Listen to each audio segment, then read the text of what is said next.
Aku telah mengambil perjanjian dari Bani Israel dan telah kami utus kepada mereka rasul-rasul.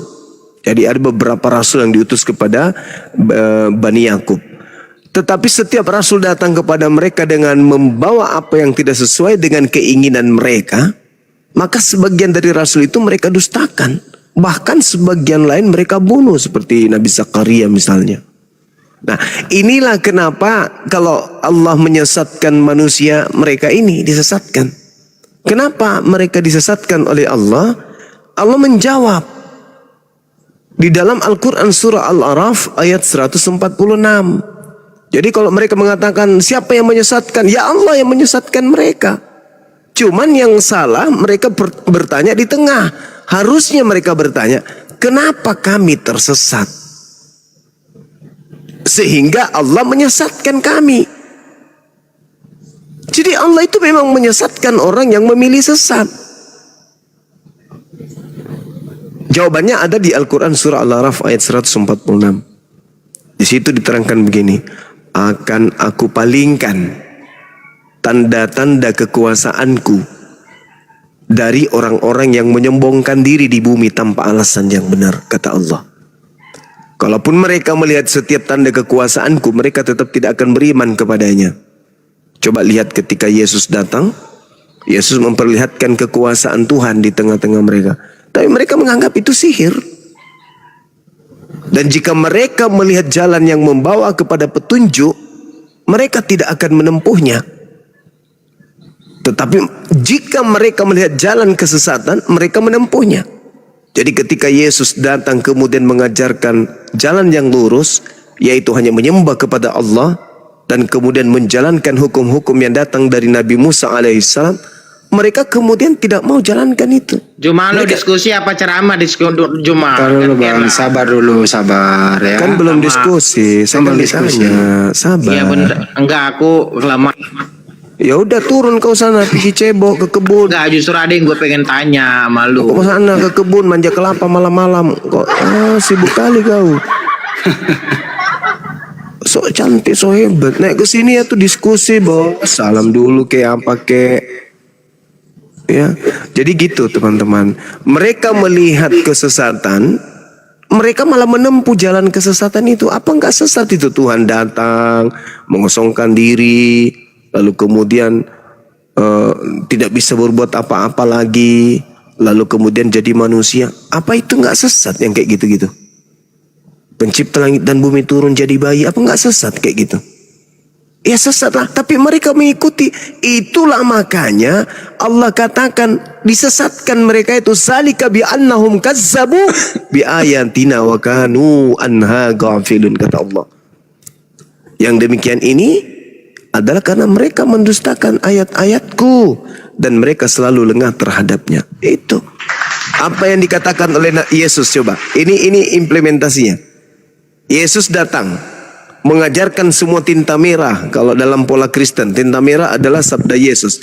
Yesus datang mengajarkan seluruh tinta merah dan murid-murid Yesus menerima seluruh tinta merah itu. Apa ending kepercayaan murid-murid Yesus setelah menerima semua tinta merah? Percaya kalau Yesus itu Rasulullah. Yohanes 17:8. Mereka telah menerima semua tinta merah itu dan mereka percaya bahwa Bapa lah yang telah mengutus aku. Gila nggak tuh? Tapi ditolak oleh manusia-manusia cupu ini, ditolak. Oh bukan, itu bukan ending. Yesus itu Tuhan juga. Anehnya nanti jadi Tuhan setelah Paulus datang sebagai rasul, sebagai nabi. Yang tadinya rasul tiba-tiba berubah frontal menjadi Tuhan. Itulah mereka, saudara-saudara kita Kristen. Saya kira begitu. Oke, baik. Saya sambut dulu ya, Bro Admin. Selamat malam, Bro. Malam Bang Andi. Enggak bener lu, gua telepon lu nggak diangkat lo. Oh iya, sorry. Saudara siapa tadi itu yang turun tadi itu, yang diturunkan, dinaikkan aja lagi. Udah nggak ada, hilang orangnya. Dan nanti Mister 9 sama Cah ini Muslim Kristen, Cah. Ya kalau nggak apa-apa, silakan Bro Admin ditanggapi. Mungkin ada yang bisa poin yang diambil statement Banyuma, silakan Bro Admin. Atau anda mau bertanya, monggo silakan. Namanya si Indo di bawah tadi itu Bang Andi. Iya, Indo. Saya cari Indo dulu. logo. Indo Aco. Indo logo. Udah nggak ada. Silakan Bro Admin. Enggak ada sih. Sejauh ini yang Bang Suma sampaikan kan dari sudut pandang Muslim ya. Ya otomatis orang Kristen karena beda jalur ya dianggap tersesat, yaitu sesuatu yang umum lah, lumrah. Karena itu berlaku untuk semua agama sih. Dari sisi kekristenan juga saya rasa punya penilaian yang sama karena pada akhirnya. Jadi saya no comment sih sama pernyataan Bang Suma. Itu betul sekali menurut sudut pandang Islam. Tapi ada hal yang menarik, saudara Bro Admin. Ya, Kalau gimana, Bang? kami ini menjadi Muslim yang tak ada hubungan darah dengan Nabi kami baginda Rasulullah Muhammad SAW, itu dikarenakan beliau datang memang spesial untuk seluruh umat manusia. Jadi materi-materi pengajaran beliau sebagai guru itu mencakup untuk diajarkan kepada seluruh umat manusia. Itu beliau Nabi Muhammad. Jadi Al-Quran yang diterima dari langit oleh beliau dikhususkan untuk seluruh umat manusia. Sabda-sabda beliau pun dalam hadits itu diperuntukkan kebanyakan untuk seluruh umat manusia. Nah sekarang bagaimana dengan Kristen? Kalau kita cari benang merah dari Yesus, prosesi Yesus datang, kemudian ruang lingkup pengajarannya, lalu kemudian anak didik beliau, kurikulum materi pengajaran, itu sedikit pun tidak ada menyentuh Kristen. Kristen ini seibarat Nabi Muhammad datang, di tengah-tengah Nabi Muhammad ada kemudian orang Jawa. Sekelompok orang Jawa ini tidak pernah mendapatkan pengajaran dari Nabi Muhammad. Lalu orang Jawa ini setelah Nabi Muhammad tiada, mendirikan agama di luar agama yang dibawa oleh Nabi Muhammad. Tapi mengatasnamakan Nabi Muhammad, mengambil kitab yang diajarkan oleh Nabi Muhammad, lalu dibentuk dalam bentuk terjemahannya, diambil, dipakailah masuk dalam bahasa Jawa. Lalu kemudian mereka yang mengambil terjemahan dari kitab yang diajarkan oleh Nabi Muhammad, mendirikan agama yang berbeda dengan agama Nabi Muhammad. Lalu sebelum agama yang dibentuk oleh orang ini, mereka menyeleksi catatan-catatan orang-orang yang menulis pada saat itu. Mereka memilih catatan-catatan penting bagi mereka yang sesuai dengan keyakinan mereka. Itu mereka ambil dan mereka jadikan sebagai kitab suci. Lalu mereka kawinkan, gabungkan dengan terjemahan dari kitab yang diajarkan oleh Nabi Muhammad. Saya memandang Kristen itu persis seperti itu. Bukan bagian daripada Nabi Muhammad. Dakwah Nabi Muhammad bukan tertuju kepada mereka, tapi mereka sibuk membuat agama baru di luar ajaran Nabi Muhammad. Maka dikatakanlah mereka ini adalah serigala yang pura-pura menjadi Islam. Itu yang saya temukan di Kristen. Karena saya tidak pernah melihat ada titik temu antara Yesus sang penginjil, sang rasul yang datang kepada Bani Israel, baik dari aspek kedatangannya, isi cakupan pengajarannya, maupun sahabat-sahabatnya atau murid-muridnya. Tidak ada sedikit pun yang menyentuh kepada Kristen, kecuali, dengarkan, kecuali penggenapan dari orang-orang banyak yang akan disesatkan oleh Kristus palsu. Cuman itu doang. Selain daripada itu, tidak ada sedikit pun yang bisa menyentuh kepada Kristen. Bahkan jauh daripada itu, saudara Bro Admin, penyaliban yang terjadi sedikit pun tidak ada bau-bau Kristennya. Tidak ada sedikit pun. Yang saya maksud bau-bau Kristen ini tebus dosa lah, penebus dosa, korban suci, itu nggak ada sedikit pun. Sedikit pun tak ada. Maka ketika Al-Quran datang menolak penyaliban itu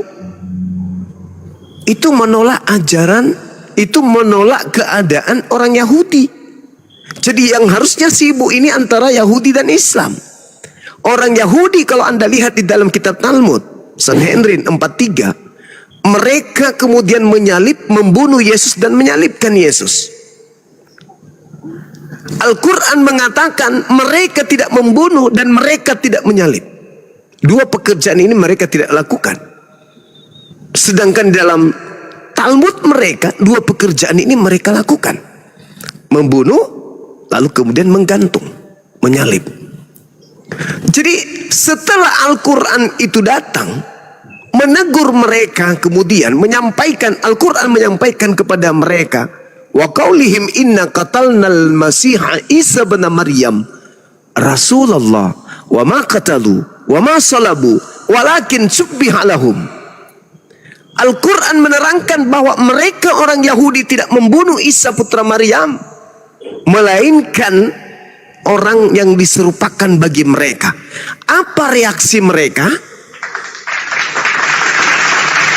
Apa reaksi mereka setelah mendengarkan ayat suci Al-Quran ini? Tak ada pembelaan. Oh iyakah? Masa sih? Oh kami menyalib orang lain ya? Oh gitu. Berarti bubar dong Yahudi. Bubar dong Yahudi. Ternyata Yahudi salah. Karena Yahudi ngotot yang mereka salib itu adalah Isa alaihissalam, ternyata bukan. Bubar dong. Tak ada itu. Mereka selenong boy. Cuek baby. EGP, mau dia Yesus kek, mau dia Nabi Isa kek, mau dia Pak Bom kek yang disalib, EGP, kami nggak peduli. Itu mereka. Cerita ini artinya efeknya selesai. Umat Islam hanya dinasihatkan, jangan percaya Nabi kita itu nggak mati loh. Nabi kita itu diangkat oleh Allah ke langit. Ini cerita yang ada sanggahan Al-Quran terhadap kejadian penyaliban terhadap Nabiullah Isa alaihissalam. Jadi tak ada kaitannya dengan Kristen. Apa yang diributkan Yahudi sebagai pelaku tindakan salib terhadap Yesus? Apa reaksi mereka mendengarkan Al-Quran? Ada mereka komplain? Ada mereka ribut? Ada mereka nggak setuju? Tak ada, sepi, sunyi. Tak ada itu. Yang sibuk Kristen. Padahal bukan, tidak ada hubungannya Kristen dengan penyaliban. Kristen bukan ada di situ. Tak ada kemudian Yesus untuk Kristen, tak ada Yesus murid-muridnya Kristen, tak ada. Tak ada Yesus mengajarkan kitab Lukas, Markus, Matius, nggak ada. Tapi Kristen ini orang dari luar kok, mereka yang ribut, mereka yang sibuk. Mereka yang repot sendiri, wah yang disalib itu adalah Yesus Tuhan kita dengan darahnya kita. Apa hubungannya? Kejadian penyaliban sedikit pun tak ada hubungannya dengan konsep Kristen ini.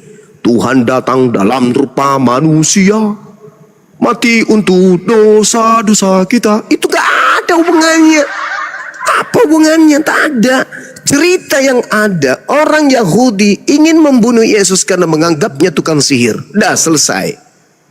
Dia mempengaruhi orang-orang Yahudi untuk tidak kemudian taat kepada pemerintah mereka, untuk tidak taat kepada imam mereka, untuk tidak taat kepada mahkamah agama mereka. Mereka hanya takut itu sajanya. Mereka menunggu Mesias yang sakti, layaknya Gideon, layaknya Hezekia, layaknya Musa, layaknya Daud. Tapi yang datang unyu-unyu. Mereka menolaknya. Udah selesai, tutup buku. Tak. Gak ada lagi cerita. 10 tahun, 20 tahun, 30 tahun, 40 tahun, 50 tahun. Puncaknya di abad keempat, membentuk satu agama bernama Katolik. Tiba-tiba saja cerita penyaliban itu berubah menjadi keramat. Ternyata yang disalib itu adalah Tuhan. Wah, wah, wah, wah, wah, wah, wah. Ini apa hubungannya ini Kristen dengan penyaliban? Gak ada sama sekali, gak ada. Hanya demi untuk membuat laku laris dewa-dewa mereka. Mereka mengutip cerita-cerita yang ada di antara orang-orang Yahudi. Oh yang disalib itu adalah ini anak seorang tukang kayu ini segala macam. Diambillah cerita-cerita itu. Habis itu apa? Dosa-dosa kita dengan darah Yesus. Dosa-dosa kita dengan pengorbanan Yesus. Apa hubungannya, Cak Ayu? Tak ada. Jadi ketika Al-Quran menegur apa yang orang Yahudi lakukan, Kristen merasa tersakiti. Sibuk Kristen ini. Padahal yang diucapkan oleh Al-Quran itu kepada orang Yahudi. Contoh, saya ulang lagi. Wa qaulihim inna qatalnal masiha Isa bin Maryam Rasulullah wa ma qatalu wa ma salabu walakin syubbiha lahum wa innal ladina ikhtalafu fi la fi syakkim minhu ma lahum bihi min ilmi illa ittiba' zan wa ma qataluhu yaqina. Mereka mengira yang mereka bunuh itu adalah Nabi Isa alaihissalam. Padahal keadaan yang mereka alami itu diserupakan seakan-akan mereka itu telah membunuh Nabi Isa alaihissalam. Mereka bukan Kristen, tapi mereka Bani Israel. Kenapa Kristen yang sibuk? Emang di situ Kristen hadir? Enggak kan? Nah makanya saudara, Paulus telah membocorkan itu di dalam 1 Korintus 1 nomor 23. Penyaliban itu adalah batu sandungan. Kenapa penyaliban itu batu sandungan bagi Bani Israel? Apa? Ada yang tahu jawabannya?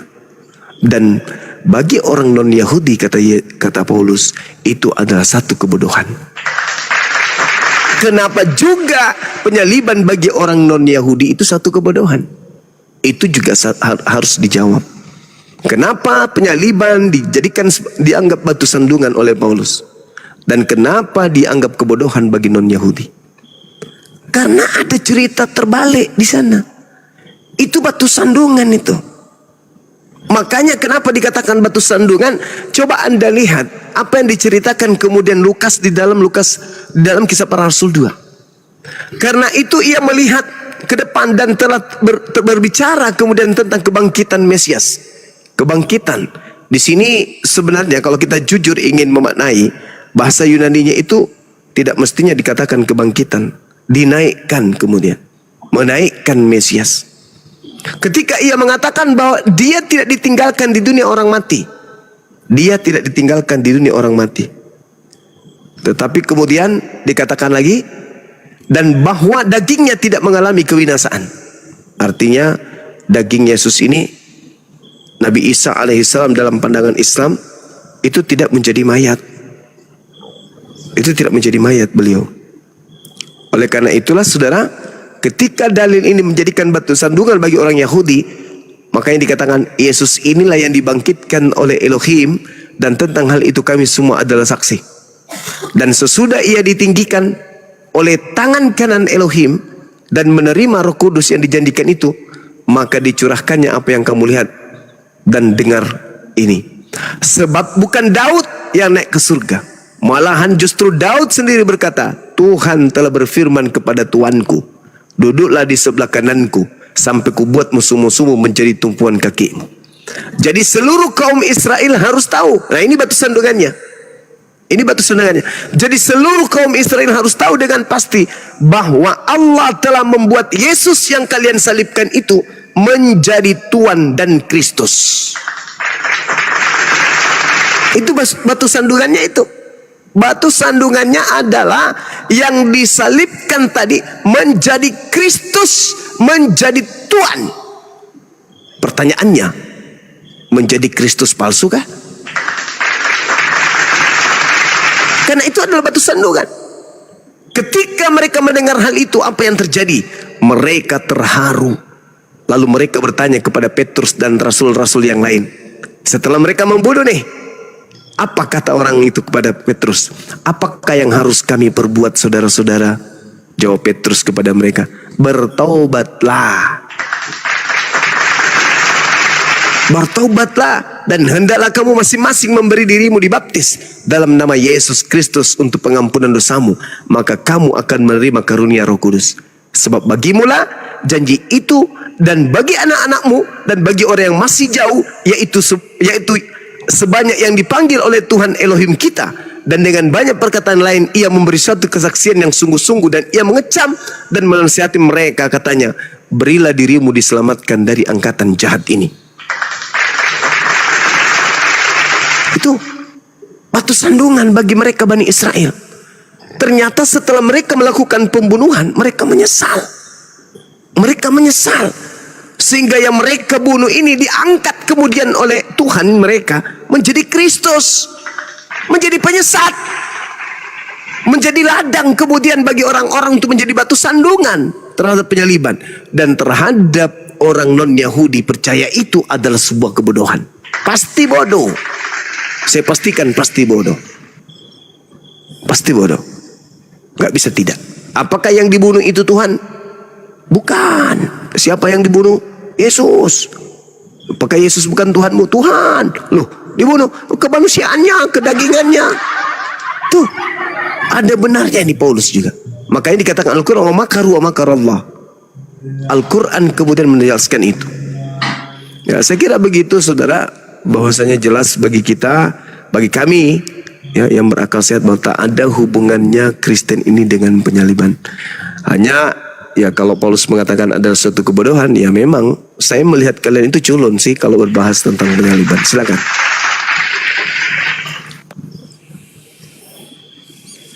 Boleh nyambung ya Bang Suma? Silakan.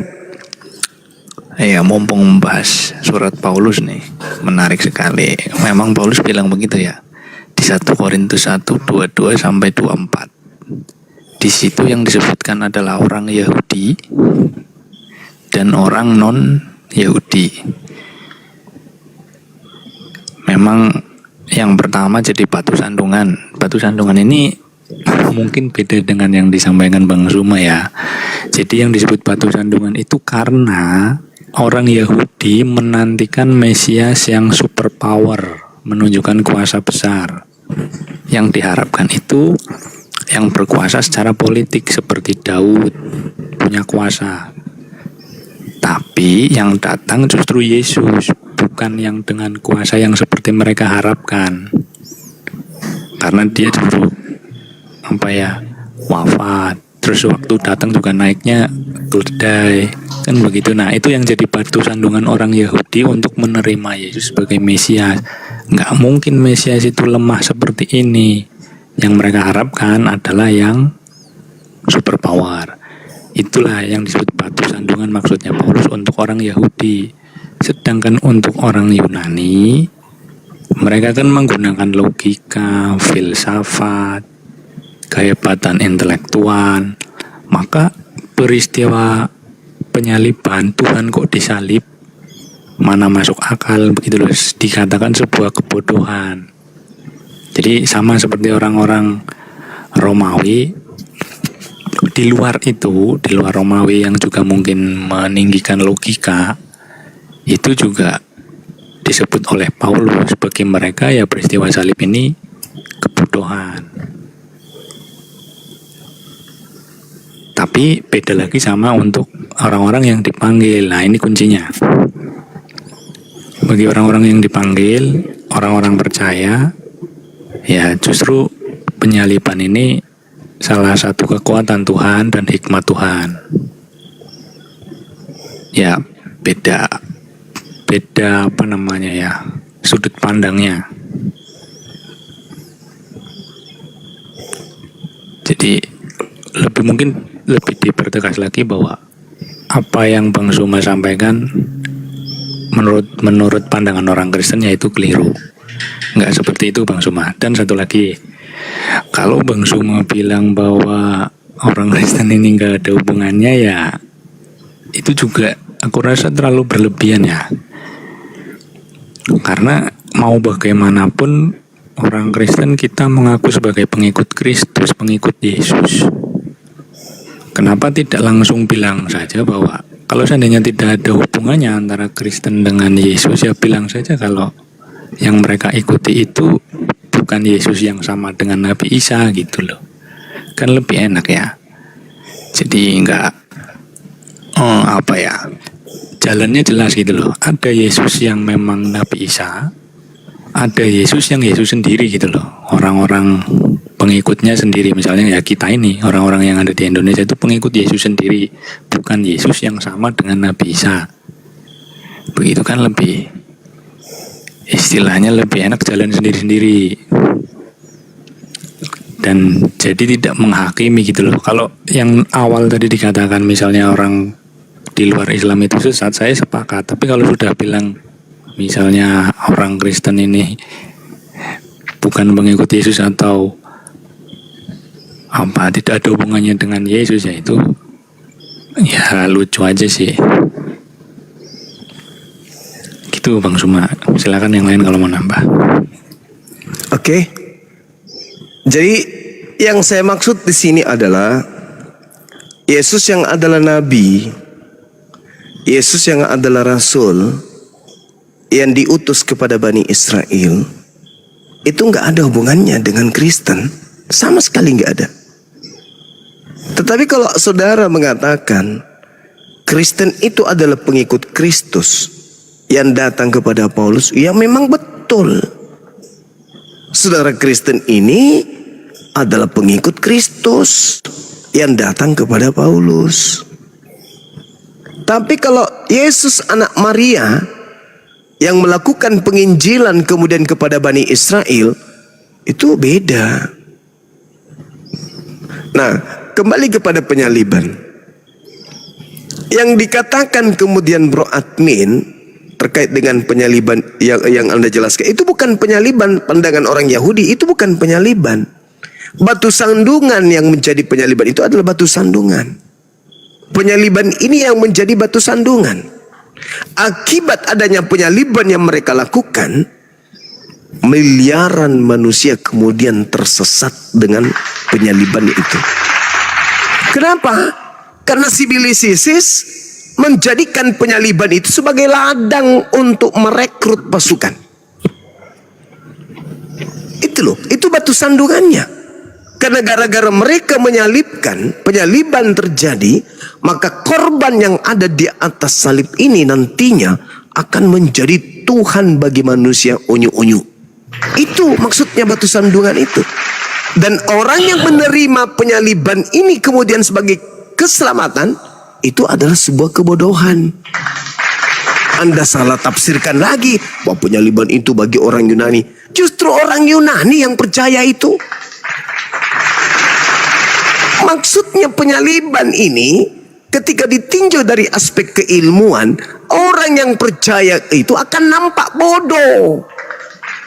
Orang-orang jahil, orang-orang yang fasik, orang-orang yang tidak kemudian menggunakan akal sehatnya, yang bisa percaya dengan pola itu. Kenapa? Sederhana. Orang Yahudi ketika ingin selamat, punya dosa, ditebus dengan cara apa? Hewan korban, binatang. Itu tidak dipungkiri. Al-Quran juga mengatakan itu. Yesus juga mengatakan itu. Matius 8:4, Yesus mengatakan itu. Lakukanlah apa yang diperintahkan kemudian oleh Nabi Musa kepadamu. Banjek barakallahu fik. Lakukan, kata Yesus. Persembahkan persembahan yang diperintahkan Nabi Musa. Itu perintah Yesus.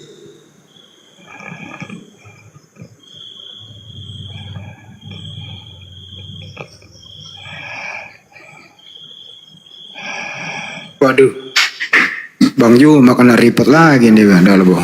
Nggak bener ini orang-orang ini. Waduh. Aduh. Bisa aku nanti lama-lama. Kenapa mesti aku yang di-report sih, argumentasinya dong yang di-report naik di sini gitu loh. Padahal ini diskusi santai aja kok. Coba tanggapi Bro Admin argumentasi Bang Juma. Bener nggak sih anaknya Maria yang ketemu Paulus itu di Damsik? Ya kalau saya karena orang Kristen ya kita bener toh Bang Andi. Jadi argumentasi saya cuman satu sama seperti sebelumnya ya. Tentang kedatangan Yesus ada dua, kedatangan rohani dan kedatangan secara penuh. Kedatangan rohani itu bisa kapan saja. klaimnya Yesus sendiri, yang satu lagi kedatangan kedua. Itu nanti di akhir zaman ya. Maka Di yang mana terjadi itu? di Paulus itu ya yang rohani. Di mana itu ada informasi kedatangan rohani? Maksudnya apa itu? Ya contohnya nih, klaimnya Yesus yang mengatakan 2-3 orang berkumpul dalam namaku, aku ada di tengah-tengah mereka. Misalnya itu. Atau aku tidak akan meninggalkan kamu. Apalah itu ayatnya, lupa aku, coba nanti aku baca. Ya salah satunya yang paling bisa dijadikan argumentasi ya klaimnya Yesus yang mengatakan 2-3 orang berkumpul dalam namaku, aku ada di tengah-tengah mereka, misalnya itu. Kalau yang ada maksud kedatangan rohani itu adalah Yesus, mestinya Anda harus cross check dulu dong informasi apa yang didapat dari kedatangan rohani itu. Apakah sama dengan pengajarannya waktu dia ada fisiknya di muka bumi? Sepertinya tidak deh. Kedatangan rohaninya beda pengajarannya menurut Anda nih dengan pengajarannya waktu dia masih hidup. Beda banget gitu loh Bro Admin. Gimana itu? Iya itu yang diajarkan di kita ya Bang Andi, sehingga tidak menerjemahkan sebagai peristiwa Paulus itu sebagai kedatangan Yesus yang lain atau kedatangan Yesus kedua, karena kita sudah diajarkan bahwa Yesus bisa datang secara rohani dan yang kedua bisa datang secara utuh atau sepenuhnya. Itu di akhir zaman kedatangan kedua. Jadi kita tidak ada tafsiran yang mengatakan bahwa yang datang ke Paulus itu adalah Yesus yang lain. Terlebih lagi apa yang diajarkan Paulus itu Ini loh, sejalan Bro Admin, saya apa potong ya. Oh ya silakan. Kedatangan Yesus yang pertama di muka bumi itu berjubel datanya bahwa Yesus itu utusan Tuhan. Kan gitu ya? Ya. Terus menurut Anda ada Yesus kedatangan rohani mengajarkan dirinya Tuhan. Ini kok tidak sinkron antara kenyataan pengajarannya waktu hidup dengan kedatangan rohaninya begitu. Jadi menurut akal sehat yang Anda maksud kedatangan rohani itu bukan Yesus yang pernah mengajar di muka bumi, tapi Mesias palsu. Itu loh Bro Admin, kira-kira ya. Oh yang itu, tapi gini Bang Andi, ketika Yesus datang kepada Paulus juga tidak mengajarkan tentang teologis. Paketnya teologis ini yang sudah dikemas dalam brand ini ya, Trinitas, itu kan datang kemudian setelah ada konsili, dipatenkan dengan satu brand namanya Trinitas tentang teologis. Nah, pada dasarnya kedatangan Yesus ini kan mengajarkan atau mengajak atau memberikan keselamatan. Itu inti ajarannya. Melalui apa yang dia lakukan, apa yang dia lewati. Tapi tentang teologis, Tuhan itu bagaimana, itu datang kemudian. Dan dipatenkan setelah konsili. Sampai ada namanya brand teologis dogma Trinitas. Bukan pada saat Paulus ada.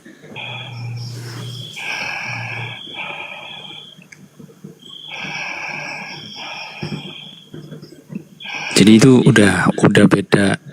Ya benar Bro Admin, ada kedatangan rohani. Nah ini Banyumani, kedatangan rohani. Lanjut. Nah ya soal yang tadi nih.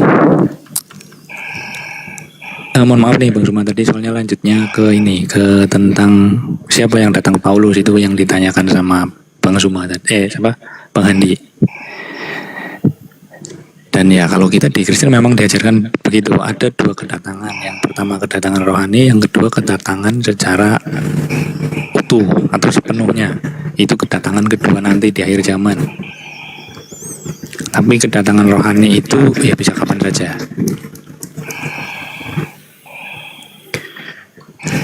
Iya, maksudnya kedatangan rohani itu Bro Admin, Yesus datang, rohnya yang datang gitu atau gimana? Ya enggak toh. Secara rohani berarti bukan secara wujud fisik yang utuh ya. Kalau kedatangan kedua kan di situ dikatakan mereka akan melihat. Mereka berarti semua yang bisa melihat akan melihat. Turun dari awan-awan ya kalau nggak salah itu ayatnya. Iya. Jadi kedatangan yang dimaksud kedatangan rohani ini maksudnya gimana? Ya secara pribadi tentang ekspresinya seperti apa ya masing-masing Bang Andi. Siapa? Bang Ruma. Begitu. Yang dialami oleh Paulus ini, Termasuk yang dialami oleh Paulus. yang datang itu Yang apa? disebut secara rohani. Datang cahaya dari langit, kemudian terdengar suara dari langit, itu secara rohani. Ya itu kan ekspresinya yang dirasakan oleh Paulus, bisa mendengar tapi orang lain hanya melihat cahaya. Berarti ini halusinasi dia. Kalau halusinasi itu kan bahasa kedokteran Bang Andi. Ya, sekarang kalau misalnya Bro Admin kedatangan Yesus secara rohani, artinya Anda yang mendatangkan beliau kan? Iya ya, secara Dalam pikiran, sudut pandangnya kita ya, kita yang dalam pikiran merasakan itu ya. Nah, sedangkan yang terjadi di Paulus ini bukan. Makanya Paulus bertanya, siapakah engkau Tuhan? Karena memang datang dalam bentuk wujud cahaya dan suara. Nyata itu. Sedangkan di dalam kitab Ibrani 10:12, Yesus itu duduk selama-lamanya di samping kanan Tuhan. Lengkap dengan jasadnya. Kalau Yesus turun ke bumi menemui Paulus rohnya saja, berarti rohnya keluar lagi tuh dari jasad. Mati lagi dia di atas sana. Karena Yesus terangkat dengan jasadnya. Sisi kemanusiaannya pun terangkat. Kalau dia turun ke bumi berupa roh, berarti dia tinggalkan jasad lagi di sana. Innalillahi lagi di sana. Mati lagi Yesus. 2 kali mengalami kematian. Ketika dia di bumi, roh keluar 3 hari. Hari ketiga dia bangkit. Rohnya masuk kembali. Bangkit dia. Ketika naik ke langit, turun ke bumi rohnya. Tak ada jasadnya. Mati lagi dia di atas. Jasad lagi, mayat jadi mayat lagi dia duduk di sebelah kanan Bapa selama-lamanya. Berdasarkan Ibrani 10:12. Berarti Yesus mengalami 2 kali kematian. Atau jangan-jangan sesuai dengan pesan malaikat. Di dalam Kisah Para Rasul 1:11, Yesus yang kalian lihat terangkat ke langit akan datang kedua kalinya. Akan datang kedua kalinya.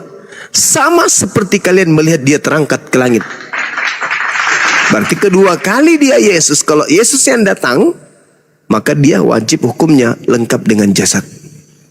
Nah, bagaimana dengan pesan Yesus kemudian?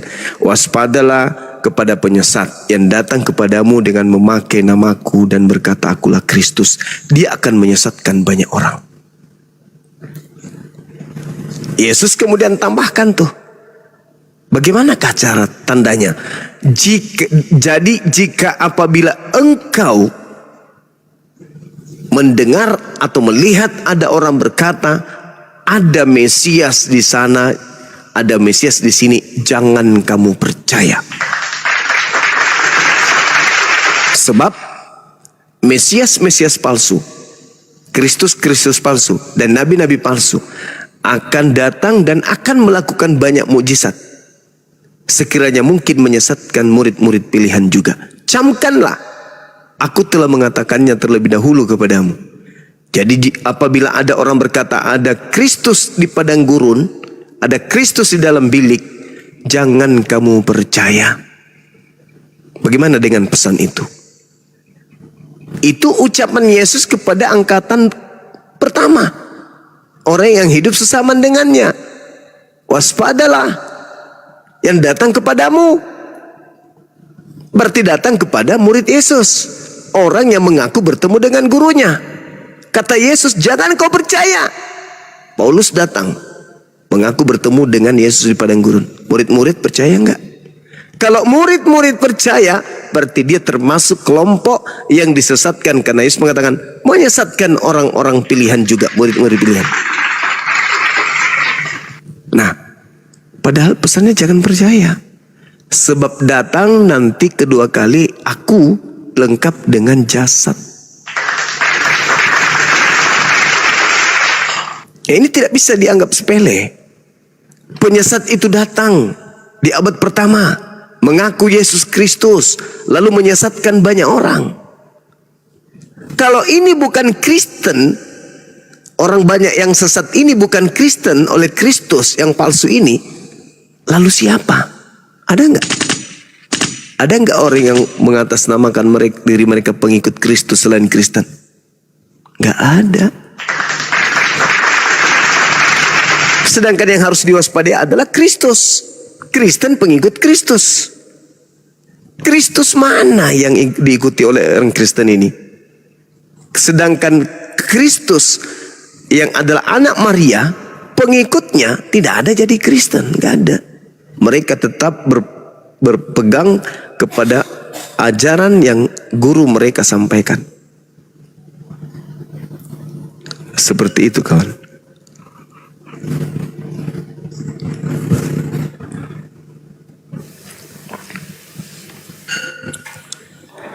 Ya, Bang Suma. Mungkin biar kita agak geser ya. Kalau soal pengikut Kristus kan ya oke lah, orang Kristen kita mengklaim diri kita pengikut Yesus, dan itu sumbernya dari Alkitab sendiri. Biar kita ada perbandingan ya. Jadi salah satu yang paling kita tinggikan dan kita unggulkan atau faktor yang paling mendasar kenapa kita mengikuti Yesus itu pertama karena ajaran kasih. Dan dari sejak pemberitaan Matius, Markus, Lukas, Yohanes termasuk surat Paulus itu satu pandangan, sehingga kita percaya apa yang terjadi kepada Paulus bukan datang dari Yesus yang lain. Yang mungkin misalnya Yesus yang tidak wafat, misalnya ada berita Yesus itu ternyata tidak wafat, tapi digantikan sama orang lain. Nah, karena cerita Paulus sejalan dengan cerita Matius, Markus, Lukas, Yohanes, sehingga kita percaya bahwa bukan Yesus yang lain atau yang tidak wafat yang datang kepada Paulus ini, tapi memang hanya dia saja. Dialah yang memang datang itu. Soal kedatangannya tadi sudah kita punya penafsiran bahwa ada dua kedatangan. Kedatangan kedua yang sepenuhnya mereka melihat semua orang, dan kedatangan pribadi atau secara rohani tadi. Nah, supaya kita bisa bertukar pandangan juga ya, Bang Suma. Iya. Yesus sendiri mengatakan di dalam Alkitab ya, karena begitu besar kasih Allah akan dunia ini sehingga ia mengaruniakan anaknya yang tunggal, supaya setiap orang yang percaya kepadanya tidak binasa melainkan beroleh hidup yang kekal. Ini salah satu ayat yang menjadi pedoman bagi orang Kristen dalam mengimani Yesus, karena Yesus adalah wujud kasih Tuhan. Dan Yesus sendiri yang mengajarkan tentang kasih itu yang seperti apa. Yesus bilang di dalam Yohanes, di dalam pengajarannya, selain yang tadi disampaikan Bang Suma, Yesus mengatakan tidak ada kasih yang lebih besar daripada kasih seorang yang memberikan nyawanya untuk sahabat-sahabatnya. Dan Paulus menegaskan lagi di dalam Roma 5:8, akan tetapi Allah menunjukkan kasih-Nya kepada kita oleh karena Kristus telah mati untuk kita ketika kita masih berdosa. Itu yang dikatakan oleh Paulus. Dan ceritanya sejalan semua. Dan lagi Yesus juga mengklaim bahwa hanya dialah jalan satu-satunya atau jalan dan kebenaran dan hidup yang bisa membawa orang datang kepada Bapa. Akulah jalan dan kebenaran dan hidup, tidak ada seorang pun yang datang kepada Bapa kalau tidak melalui aku. Jadi yang jadi fokus utamanya orang Kristen itu bahwa Yesus itu sebagai wujud kasih Tuhan. Bagaimana dengan Nabi Isa? Apakah Nabi Isa juga adalah wujud kasih Tuhan, sama seperti yang dilalui oleh Yesus, sehingga dia wafat, dia menderita, rela wafat, bahkan sampai wafat ya, disalib dan bangkit. Apakah Nabi Isa juga memiliki peran yang sama? Silakan. Iya, baik. Nabi Isa itu tidak selevel dengan sapi, nggak selevel dengan domba, nggak selevel dengan binatang. Nabi Isa itu adalah manusia mulia. Nabi Isa ini adalah salah satu utusan Tuhan yang dimuliakan, bahkan terkemuka di dunia dan di akhirat. Nah, sekarang permasalahannya, ketika Anda bertanya, apakah juga Nabi Isa itu menebus segala macam? Enggak. Jadi Nabi Isa tidak selevel dengan domba, tidak selevel dengan kambing, tidak selevel dengan sapi. Yang selevel dengan sapi, yang selevel dengan domba itu Kristus yang datang kepada Kristen, yang datang kepada Paulus. Itu levelnya hewan. Kenapa? Karena Tuhan sendiri mengatakan dalam Al-Quran surah Al-Hajj ayat 34 bahwasanya nabi-nabi terdahulu, kaum terdahulu sudah disyariatkan aturan ketetapan bagi mereka ketika mereka ingin berkurban, mereka mengorbankan hewan ternak. Salah saya mengatakan itu kalau di Bible tidak ada, faktanya ada. Imamat 1 nomor 2. Katakanlah kepada orang Israel apabila mereka hendak mempersembahkan kurban penebus salah atau dosa, maka hendaklah mereka mempersembahkan hewan ternak, domba, kambing, sapi, lembu. Keluaran 29 nomor 14, ambillah kotoran sapi, ambillah kulitnya, dagingnya, dan kotorannya, bakarlah di luar kemah. Itulah korban penebus dosa. Jadi kalau orang Islam, Nabi Isa dan kaumnya hendak mempersembahkan kemudian kurban untuk dosa mereka, ya hewan dong. Yesus bagaimana? Matius 8:4, perintahkan kemudian untuk berkurban hewan. Jadi kalau Anda bertanya kepada saya katakan Nabi Isa alaihissalam hanya mengajarkan kemudian umatnya untuk bertaubat. Bagaimana dengan Yesus? Adakah ajaran taubat? Yes. Justru Yesus mengajarkan cara bertobat.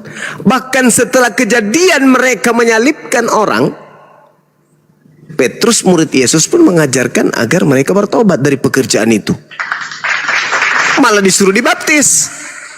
Artinya, kalau penyaliban itu menebus dosa mereka, kenapa mesti kemudian mereka dibaptis lagi?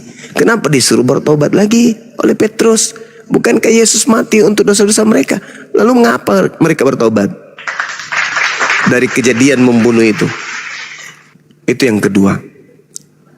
Kemudian ketika kita melihat pola yang ada di dalam ajaran agama Islam, berkurban hewan berarti kalau saya pinjam kepalanya bro admin, simpan di kepala saya nih, berarti yang menebus dosa saya ini kambing.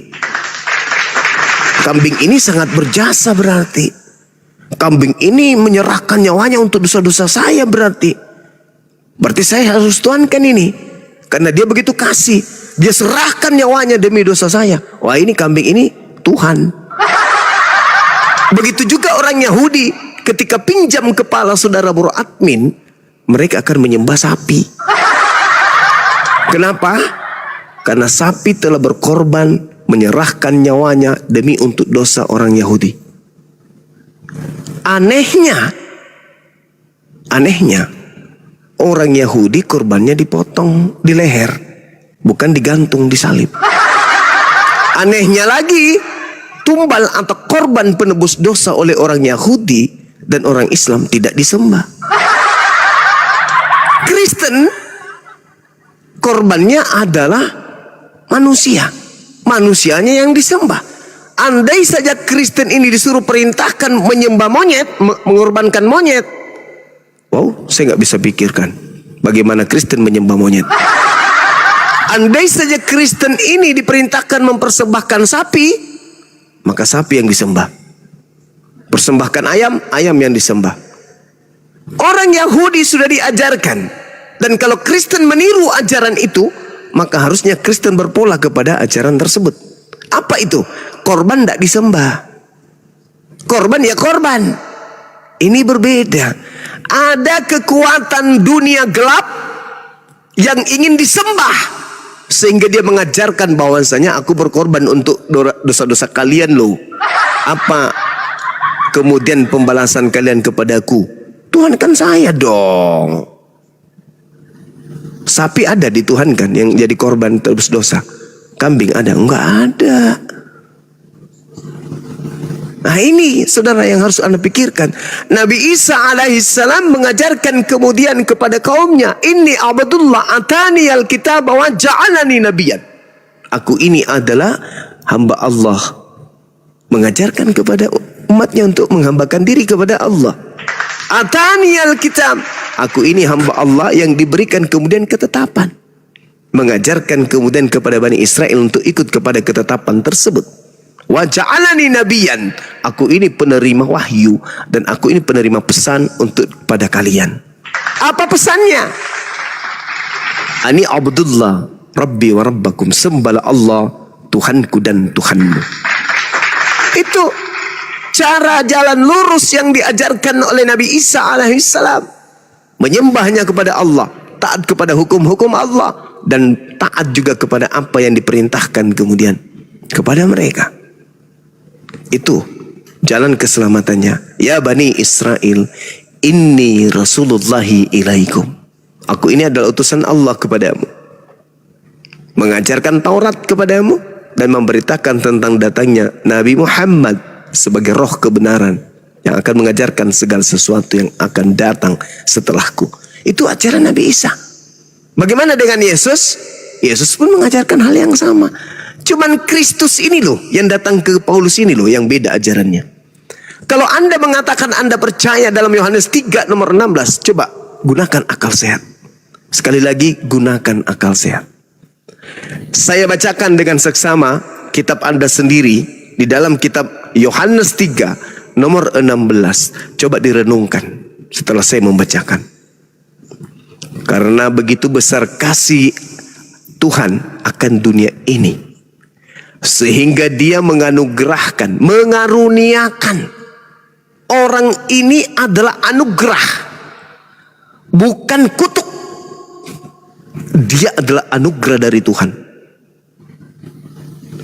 Anaknya yang tunggal, supaya setiap orang yang percaya kepadanya. Percaya kepada siapa? Paulus. Supaya setiap orang yang percaya kepada Yesus tidak binasa. Percaya kepada siapa? Yesus. Sekarang orang Kristen ini percaya enggak? Pada saat Yesus berkata, hei kalian, jika ada orang yang mengaku bertemu dengan aku di padang gurun, jangan kamu percaya. Kristen di mana posisinya ketika ada orang mengaku bertemu dengan Yesus di padang gurun? Percaya enggak kepada Yesus agar tidak percaya kepada oknum tersebut? Tidak. Katanya Yesus itu adalah jalan. Katanya untuk selamat percaya Yesus. Tapi ketika Yesus mengatakan, apabila ada orang mengaku bertemu dengan Kristus, mengaku bertemu dengan Mesias di padang gurun, jangan kamu percaya ya. Ya kalau percaya kepada Yesus ya jangan percaya. Mau satu orang Paulus, 5 Paulus, 7 Paulus, 100 Paulus, 1000 Paulus datang, aku bertemu dengan Yesus loh, Kristus loh, di padang gurun loh. Apa kata Yesus? Syukran Bang Afida. Apa kata Yesus? Jangan kamu percaya. Itu ucapannya. Ucapan yang diterangkan kemudian yang diucapkan kemudian oleh Yesus. Kenapa Anda tidak percaya? Kalau Anda percaya kepada ucapan Yesus, kalau Anda percaya kepada Yesus, maka tidak mungkin Anda menjadi Kristen. Karena Kristen itu adalah pengikut Kristus yang datang kepada Paulus, di mana Yesus justru berkata, jangan kamu percaya kepada Kristus yang datang kepada nabinya, di mana nabinya nanti akan mengaku bertemu dengan aku. Kristus datang kepada nabinya, hei Paulus, iya paman, aku mengutusmu, pergilah ke Galilea, nanti kita akan ketemu di sana. Kau ajarkan, aku akan mengajarkan apa yang harus kau lakukan kepada non Israel. Ya, siap? Siap paman. Nah, datanglah si Kristus ini kepada Paulus. Habis itu Paulus datang. Aku adalah utusan Kristus kepada kalian, mengabarkan bahwa aku bertemu dengan guru kalian di padang gurun dan di dalam bilik. Muridnya yang masih normal otaknya akan ingat pada pesan gurunya. Apa pesan gurunya? Jangan kamu percaya. Mau dia manis-manis datang, mau mirip-miripkan aku, menyamanyamakan ajaranku, tapi itu bukan aku. Sebab kalau aku yang datang akan diikuti dengan tanda-tanda matahari menjadi gelap, bulan tak bercahaya, bintang berjatuhan, kuasa langit akan berguncang, aku akan nampak di tengah langit, seluruh manusia akan meratam dan seluruh manusia akan melihat aku. Meskipun yang datang itu mirip dengan aku, meskipun ajarannya persis denganku, jangan kamu percaya. Lawang Anda katanya percaya supaya dapat hidup kekal, ya harus percaya kepada Yesus. Lah, kalau percaya kepada Yesus mustahil jadi Kristen. Karena Kristen itu ada karena percaya kepada Kristus yang datang kepada orang yang mengaku bertemu dengan Kristus di padang gurun. Lahirlah agama Kristen ini. Coba sekali-sekali pakai otak, pakai akal kalau menggunakan data Yohanes 3 nomor 16 ini. Harus percaya kepada Yesus. Ya, harus. Kalau begitu jangan jadi Kristen. Silakan. Ya, oke Bang Suma. Kembali ke ayat yang tadi Bang Suma sampaikan ya di Matius. Oke lah kalau seandainya Bang Suma menolak Paulus, dan di sini Bang Suma menggunakan perkataan Yesus di dalam Matius. Yesus berkata, sebab Mesias-Mesias palsu dan nabi-nabi palsu akan muncul, dan mereka akan mengadakan tanda-tanda yang dahsyat dan mujizat-mujizat, sehingga sekiranya mungkin mereka menyesatkan orang-orang pilihan juga. Nah, yang saya mau tanyakan begini Bang Suma. Bang Suma kan menggunakan Matius 24. Apakah hanya ayat ini saja yang berlaku untuk Bang Suma, atau keseluruhan Matius ini berlaku untuk Bang Suma juga? Bagaimana cara ininya? Cara kerja Bang Suma mengenali Yesus itu bagaimana? Seandainya sama seperti orang Kristen mengenali Yesus, ya kita percaya sepenuhnya dengan apa yang tertulis di dalam Matius. Selain ayat 24 ini, peringatan itu kita pegang sampai sekarang. Makanya kita tidak sembarangan percaya kepada pemberitaan yang lain selain dari berita yang disampaikan oleh Matius. Yang di dalam Matius sendiri dengan jelas menerangkan peristiwa tentang penderitaan, penyiksaan, penyaliban, sampai kepada kebangkitan. Seandainya kita atau mungkin orang-orang lain di luar sana ya hanya percaya kepada satu kalimat saja, sebab Mesias-Mesias palsu dan nabi-nabi palsu akan muncul, ini maksudnya yang bagaimana? Atau hanya ayat ini saja yang menjadi landasan? Nah, bagi orang Kristen kita percaya sepenuhnya bukan hanya perkataan Matius 24, tapi semuanya termasuk peristiwa penyaliban dan kasih yang diberitakan oleh Matius. Kita lepaskan surat Paulus ya. Kalau dianggap surat Paulus ini hasil dari kedatangan Yesus yang lain, bagi orang Kristen bukan, karena ini sejalan ceritanya dengan Matius. Silakan Bang Suma. Ya, baik. Saya jawab berdasarkan Al-Quranul Karim. A'udzubillahi minasyaitonirrajim. Bismillahirrahmanirrahim. Surah Al-Baqarah ayat 78. Wa minhum ummiyuna la ya'lamunal kitab illa amaniya wa inhum illa yazunnun. Di antara mereka, ya, orang-orang Yahudi, kata Allah di dalam surah Al-Baqarah ayat 78 ini, ada yang buta huruf dan tidak memahami kitab kecuali hanya berangan-angan dan mereka hanya menduga-duga. Ayat setelahnya dikatakan fawailul lil ladzina yaktubuna al-kitaba bi aydihim tsumma yaquluna hadza min indillah. Maka celakalah mereka orang-orang Yahudi yang buta huruf tadi ini, yang menulis sebuah kitab dengan tangan mereka sendiri, kemudian berkata ini dari Allah, demi untuk menjualnya dengan harga murah. Maka celakalah mereka karena tulisan tangan mereka, dan celakalah mereka karena apa yang mereka perbuat. Saudara, Anda bertanya tentang Matius, apakah cuma data ini aja yang Anda percaya dalam Matius? Saya katakan kepada saudara, seorang wartawan yang menyusun sebuah pemberitaan akan ada waktu di mana dia akan mencatat semua peristiwa yang ada ditemukan sebagai pencari berita. Penulis Matius ini bukan Nabi Allah. Penulis Matius ini juga bukan asisten pribadi Yesus. Dia adalah wartawan lepas. Catat, dia adalah wartawan lepas. Dia adalah pewarta lepas. Dia adalah orang yang kemudian gemar menulis. Dia adalah penulis peristiwa, kisah, kesaksian, cerita-cerita yang ada pada masa itu. Apapun yang dia dengarkan, apapun yang dia lihat, apapun yang dia dapatkan akan dicatat di dalam catatan hariannya. Bisa jadi itu kebenaran, bisa jadi itu adalah dongeng, bisa jadi itu adalah hurafat, bisa jadi itu adalah angan-angan, bisa jadi itu adalah duga-menduga, bisa jadi itu kesaksian orang, bisa semuanya dicatatkan. Namanya juga wartawan. Coba Anda lihat di Matius 9 nomor 9. Setelah Yesus pergi dari situ, dia melihat seorang yang bernama Matius yang duduk di rumah cukai, lalu ia berkata kepadanya, ikutilah aku. Ini penulis loh, penulis Matius.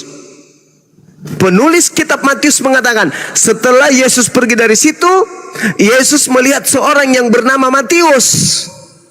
Harusnya kalau penulisnya adalah Matius, maka dia mengatakan, lalu Yesus melihatku yang sedang duduk di rumah cukai, lalu Yesus berkata kepadaku, ikutilah aku. Maka berdirilah aku lalu mengikuti dia. Tapi faktanya nggak begitu narasi pewarta ini. Setelah Yesus pergi dari situ, ia melihat seorang bernama Matius duduk di rumah cukai, lalu ia berkata kepadanya, ikutilah aku. Maka berdirilah Matius lalu mengikuti dia. Bukti bahwa pengarang ini bukanlah Matius, murid Yesus yang dipanggil kemudian untuk melakukan penginjilan.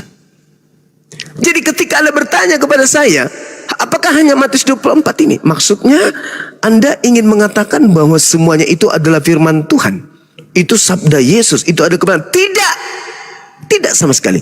Aku memandang penulis Matius ini adalah sebagai wartawan yang mencatat apa yang ingin dia catat, yang dia coret apa yang perlu dia coret, yang ditulis bagian depan apa yang mesti dia terus depan, di tengah apa yang di tengah, di ujung apa yang di ujung. Bukan firman Tuhan, bukan sabda Yesus. Ini hanya wartawan mencatat apa yang dia temukan, itu yang dituliskan. Apa yang kemudian menurutnya baik, ya itu yang dinarasikan. Karena ini adalah catatan, bukan firman Tuhan. Ini adalah buku yang lolos pada saat pengkanonan.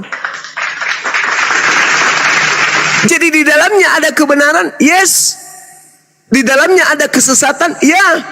di dalamnya kemudian ada informasi akurat, ya. Di dalamnya juga ada berita-berita khayalan, yes. Dongeng, ya. Cerita-cerita, iya. Peristiwa-peristiwa, iya. Maka yang dibutuhkan saat ini adalah kebijaksanaan ilmu pengetahuan kita untuk menapaki isi daripada buku ini. Ketika dikatakan Nabi Tuhan, orang suci, datang ke bumi, lantas disandingkan dengan salib. Lalu kita pelajari di dalam buku yang sama, ternyata salib itu untuk orang yang dikutuk. Maka kemana rasio kita? Bukankah hukum penyaliban itu hanya diberikan kepada pelaku maksiat yang sepadan dengan hukuman mati? Dan bukankah oknum-oknum, berapapun oknum, kalau namanya disalibkan oleh karena dosa yang mereka lakukan, maka oknum ini adalah oknum yang dikutuk oleh Elohim? Maka mana kebenaran itu? Ketika Yesus orang yang dikasihi, dia adalah anugerah, dia adalah karunia, percaya kepadanya selamat. Lalu kenapa dia dikutuk? Oh, muncul cerita belakangan dari orang-orang Kristen dari Barat. Oh, dia dikutuk karena dosa-dosa kami loh. Hah? Dari mana aspek ini? Dari mana unsur ini? Di mana dapat konsep ini? Dosa ditebus oleh orang sehingga orang itu dikutuk oleh Elohim. Kan enggak nyambung. Yang dikutuk adalah pelakunya sendiri. Dan pelakunya ini dikutuk oleh Elohim. Bukan dia dikutuk karena dosa-dosa orang lain. Tidak ada itu, resep itu enggak ada. Konsep itu, konsep tralala trilili yang dipermulus ceritanya kemudian. Supaya banyak orang tertipu. Seakan-akan itu betul. Di mana logikanya orang? Kamu yang melakukan dosa, orang lain yang jadi korban. Ya kalau dia syariat, kalau dia ketetapan, dia rukun yang wajib ada, maka yang ada hewan, bukan manusia, apalagi Tuhan. Itu cerita-cerita tahayul yang tidak punya dasar. Apa yang terjadi belakangan? Oh, ini dikawinkan dengan kitab ini, yang ini dikawinkan dengan kitab ini, yang ini dikawinkan dengan kitab ini, biar pas gitu loh. Oh, yang ini disusun, oh ini rangkaiannya adalah Mazmur 22, oh ini adalah Yesaya 53, oh kalau yang ini Yesaya 43, kalau yang ini, oh ini yang di dalam Yesaya 7:14. Semua dikawin-kawinkan demi ego nafsu kemudian terhadap pengingkaran kepada ajaran yang benar. Itu aja dulu konsepnya. Jadi kalau Anda mengatakan dari mana Anda mendapatkan, saya terima semuanya, saya pelajari semuanya, saya kaji semuanya. Pada endingnya kemudian penulis-penulis kitab saudara Bro Admin ini tidak pernah sadar kalau kitabnya, catatannya kelak akan dijadikan sebagai kitab suci oleh orang-orang yang tak berakal sehat. Dia hanya menulis sesuai dengan apa seleranya. Dia tidak pernah mengatakan, aku menerima wahyu dari langit, lalu aku menyusunnya. Itu enggak ada. Itu enggak ada. Kitab wahyu pun tidak menerangkan seperti itu. Coba Anda baca wahyu 1. Apa yang dikatakan di sana? Inilah wahyu Yesus Kristus yang diterima dari Allah, yang untuk diberitakan kepada hamba-hambanya. Inilah wahyu Yesus Kristus yang dikaruniakan Elohim kepadanya, supaya ditunjukkannya kepada hamba-hambanya yang harus segera terjadi, dan oleh malaikatnya yang diutusnya ia telah menyatakannya kepada hambanya Yohanes. Ini maksudnya apa ini? Siapa lagi nih Yohanes? Beda lagi dengan penulisnya. Harusnya kalau buku wahyu ini dituliskan oleh Yohanes, maka dikatakan, dan ia telah menyatakannya kepada hambanya, yaitu aku.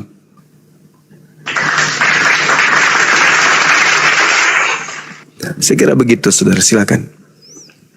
Ya, Bang Suma. Oke, ini mohon maaf ya. Yang saya tanyakan tadi tentang cara Bang Sumanya, bukan. Tapi ketika Bang Suma menjawab dengan iman Bang Suma, ya saya no comment sih kalau dengan cara itu. Maksudku gimana ya, jangan menggunakan hanya satu ayat saja kemudian itu yang benar karena menurut iman Bang Suma itu yang dijelaskan dalam iman Bang Suma. Ya nggak seperti itu juga. Bang. Kalau bisa jangan seperti. Jadi pertanyaanku tuh bukan tentang imannya Bang Suma, enggak. Tapi cara Bang Suma menggunakan alat itu gitu loh. Kalau kayak gitu kan sama kayak apa ya? Kayak cherry picking gitu enggak sih? Jadi hanya menguntungkan menggunakan ayat-ayat yang menguntungkan saja. Tapi oke lah. Itu juga sebenarnya sudah pernah terjadi dulu di zaman Yesus ya. Waktu di Matius juga saya nggak pergi ke luar itu. Di Matius dulu pernah ada perkataan waktu Yesus dibawa ke padang gurun, iblis itu membacakan satu ayat dan dipotong hanya segitu aja. Katanya begini, jika engkau anak Allah, jatuhkan dirimu ke bawah. Sebab ada tertulis, ia akan memerintahkan malaikat-malaikatnya dan mereka akan menentang engkau di atas tangannya supaya kakimu jangan terantuk kepada batu. Tapi ayat ini kan dipotong, dilontarkan kepada Yesus. Tapi Yesus menjawab, ada pula tertulis, jangan engkau mencobai Tuhan Allahmu. Jadi maksudnya di sini kita nggak boleh sepotong-sepotong seperti itu, harus sepenuhnya. Tentang apa yang dimaksud dengan janji Tuhan dan tentang apa yang dikatakan misalnya perintah Tuhan, jangan mencobai Tuhan Allahmu, ya sepenuhnya kita harus mengerti. Bukan hanya sepotong-sepotong begitu, Bang Suma.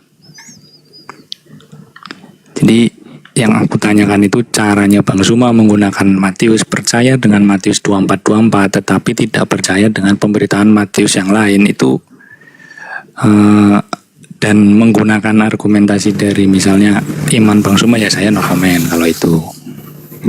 Kan kata Bang Suma sendiri kalau iman itu urusan masing-masing kan begitu. Tapi dalam hal argumentasi, kalau memang percaya dengan Matius 24:24 harusnya percaya juga atau mungkin mempertimbangkan juga dengan Matius yang lain, yang bahkan ceritanya memang bertolak belakang dengan cerita Nabi Isa yang tidak wafat dan tidak disalib. Bahkan Nabi Isa tidak mengajarkan hal-hal misalnya seperti kasih atau yang lain-lain. Begitu Bang Suma. Oke, baik.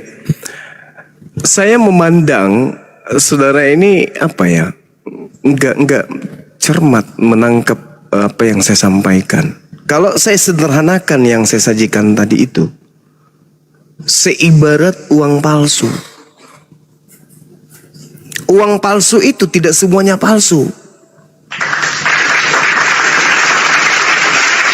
Dia nanti dikatakan palsu kalau objek ini dianggap uang. Kalau dikatakan ini kertas, maka itu asli kertas. Tapi ketika kemudian yang dianggap kertas dan asli kertas ini statusnya dialihkan menjadi duit, maka seketika dia menjadi palsu. Asli kertas, tapi ketika dikatakan duit, baru itu adalah palsu. Itu duit palsu. Lalu bagaimana kemudian menguji